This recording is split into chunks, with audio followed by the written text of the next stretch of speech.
smoke, ash, and a rabbit that lasted 5 years. In the rugged mountains of Japan, life was shaped by harsh seasons and the constant need to preserve food. Before freezers and plastic wrap, survival depended on knowledge and sometimes on a handful of gray powder called ash. One of the most fascinating traditions comes from hunters known as the Matagi.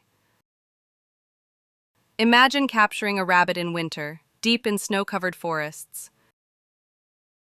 Meat was precious. Losing it to spoilage could mean hardship or even hunger. But the Matagi had developed a preservation method combining smoke and ash. They began by carefully skinning the rabbit. Then, using a wooden stick, they'd twist and pull, removing all the internal organs in one clean motion. This left the carcass hollow and ready for preservation. Next, they dug a pit in the earth, layering dry fallen leaves and fresh green leaves. The dry leaves burned fast, creating heat and flames. The green leaves smoldered slowly, producing thick, fragrant smoke. Smoke alone acted as a powerful preservative. It coated the meat in phenolic compounds that slow bacteria and mold. But even smoke wasn't enough for long-term storage. The Matagi's secret weapon was ash.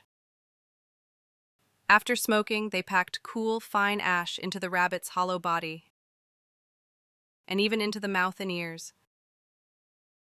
Ash's magic lies in its alkalinity. By raising the pH around the meat, it creates an environment where bacteria and fungi can't easily grow. Ash also absorbs moisture, helping keep the meat dry, and acts as a physical barrier that insects avoid. The result? A rabbit preserved safely for 5 years, or even longer. Such preservation might seem extreme, but in mountain villages, it was a way of ensuring food security through long winters and lean times. Yet ash wasn't only used on meat.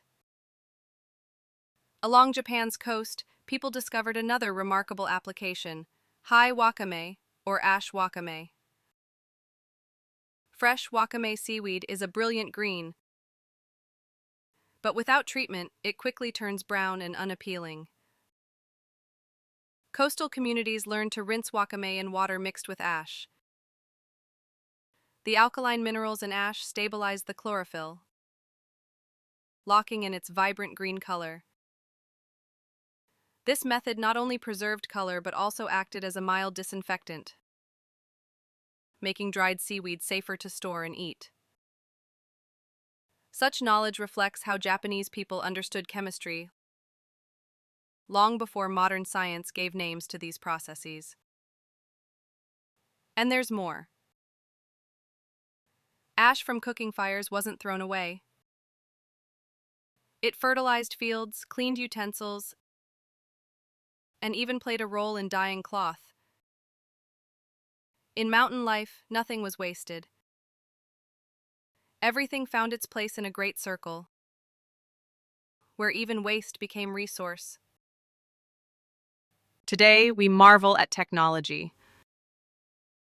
But these ancient methods remind us that people once survived, and even thrived, using simple materials and deep wisdom.